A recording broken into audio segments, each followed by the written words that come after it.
مؤاخذات على القراءة الرمزية للقرآن الكريم.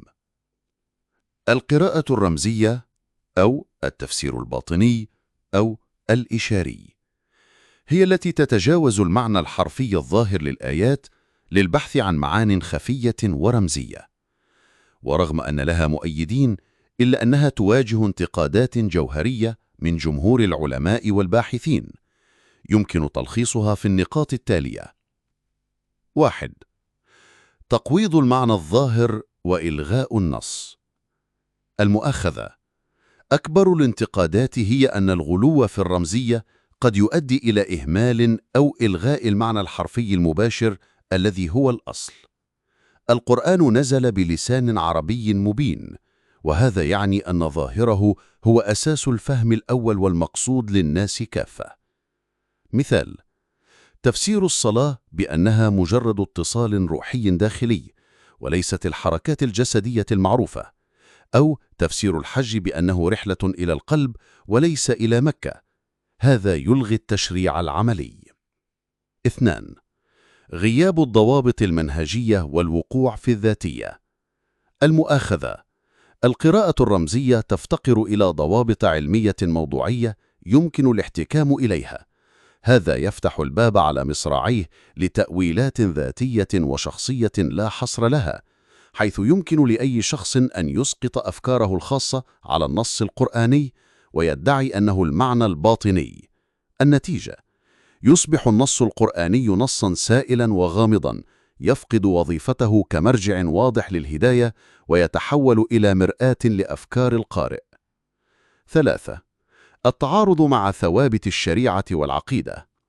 المؤاخذة: كثير من التأويلات الرمزية خاصة المتطرفة منها لدى بعض الفرق الباطنية أدت إلى استنتاجات تتعارض بشكل صريح مع أصول العقيدة الإسلامية مثل صفات الله، النبوات، اليوم الآخر، أو أحكام الشريعة مثل الصلاة والزكاة والحج.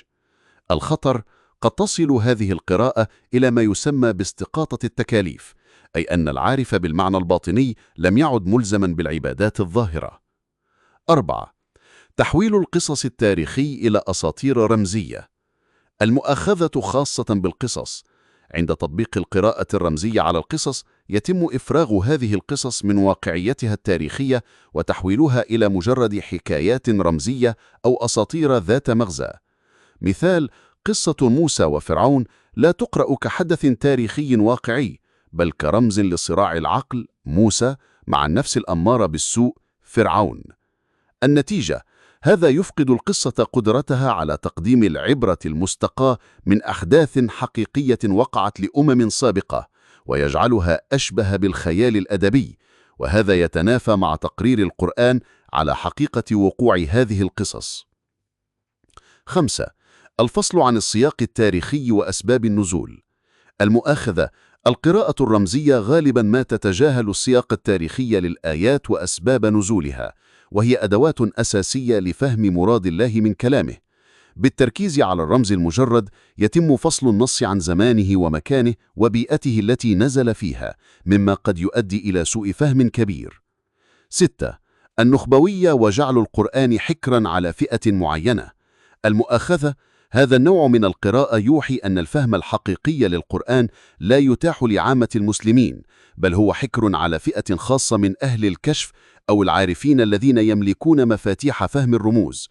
التعارض هذا يتعارض مع طبيعة القرآن ككتاب هداية للناس وكتاب ميسر للذكر. 7. مخالفة منهج النبي صلى الله عليه وسلم والصحابة والتابعين. المؤاخذة: لم يعرف عن النبي صلى الله عليه وسلم أو أصحابه أو التابعين أنهم اتبعوا هذا المنهج في تفسير القرآن، كان فهمهم قائما على المعنى الظاهر للنص مع التدبر في معانيه العميقة دون إلغاء ظاهره. هذه القراءات الرمزية المنهجية ظهرت في عصور متأخرة. خلاصة: المؤاخذة الأساسية على القراءة الرمزية ليست في السعي لفهم أعمق القرآن، فالتدبر واستنباط العبر مطلوب، ولكن المشكلة تكمن حين تتحول الرمزية إلى منهج بديل يلغي المعنى الظاهر ويفتقر إلى ضوابط موضوعية، ويتعارض مع ثوابت الدين، ويفرغ النصوص خاصة القصص من واقعيتها التاريخية.